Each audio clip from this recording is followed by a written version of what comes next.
Në Kosovë, shoqatat e pensionistëve po përpiqen të nxisin autoritetet që të ndryshojnë ligjin aktual për pensionet, që sipas tyre as i afrohet përmbushjes së kërkesave të tyre. Ata këmbgulin që pensionet të përfshi 60% të pagës mesatare, që llogaritet të jetë rreth 350 euro. Por autoritetet thonë se kjo është e pamundur në kushtet aktuale në të cilat ndodhet vendi. Nga Prishtina njofton korrespondenti ynë atje, Leonat Shehu. Në Kosovë, pensionistët kundërshtojnë miratimin e projektligjit për skemat pensionale të financuara nga shteti, duke cilësuar atë diskriminues. Sot ata filluan mbledhjen e 10.000 nënshkrimeve, të cilat do t'u dërgojnë drejtuesve të institucioneve dhe faktorëve tjerë për të shprehur kundërshtimin ndaj trajtimit të pensionistëve.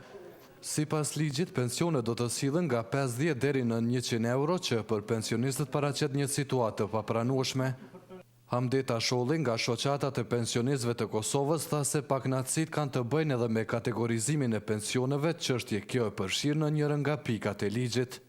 Është shumë çështërake se ai nën parashihet që të zbatohet në vitin 2015 apo 2016.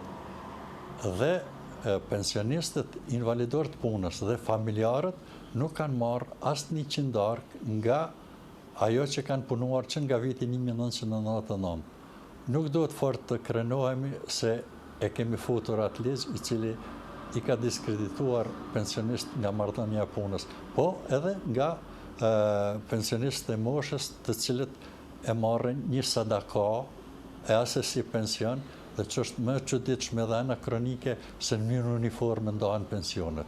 Por Ministri i Punës dhe Mirëqenies Sociale në qeverinë e Kosovës, Nenad Rashish, tha në një bisedë për Zërin e Amerikës se gjendja aktuale e pensionistëve nuk është e mirë po ka kërkuar mbështetjen e shoqatave të pensionistëve me që ligji është i domosdoshëm.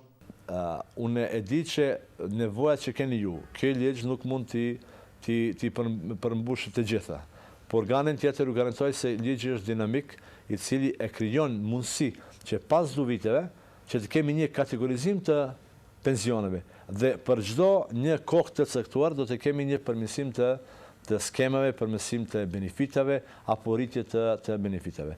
Zoti Tasholli thot se pensionistët do të bëjnë përpjekje që në rrugë institucionale të sigurojnë një trajtim më të mirë, duke u bërë thirrje institucioneve për një përkujdesje më të madhe për këtë kategori të popullsisë.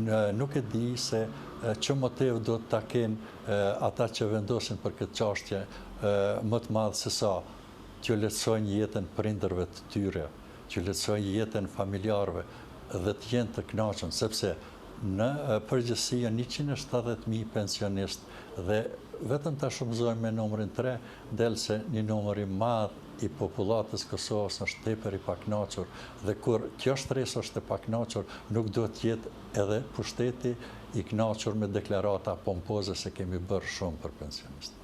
Nëpërmjet peticionit, ata kërkojnë që pensioni mesatar i tyre të jetë i barabartë me 60% e pagës mesatare në Kosovë, e cila sillet diku rreth 350 euro. Por sipas ministrit të punës, kjo është e pamundur në një shoqëri ku shkalla e papunësisë arrin në mbi 40%.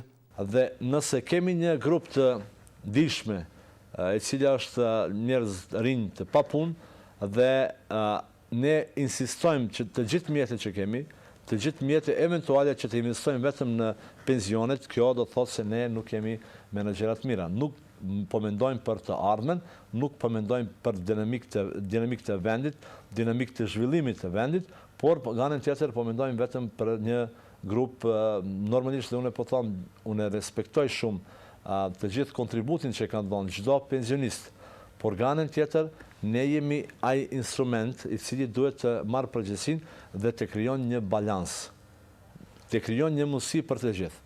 Kosova kishte një fond pensionesh i cili është tërhequr nga administrata serbe në përfundim të luftës dhe pensionistët kërkojnë që kjo çështje të jetë pjesë e bisedimeve me Beogradin të ndërmjetësuara nga Bashkimi Evropian. Ata tërheqin vërejtjen se mbjeteca e tyre vështirë se mund të sigurohet me skemën aktuale të pensioneve. Për Zërin e Amerikës, Leonat Shehu, Prishtinë.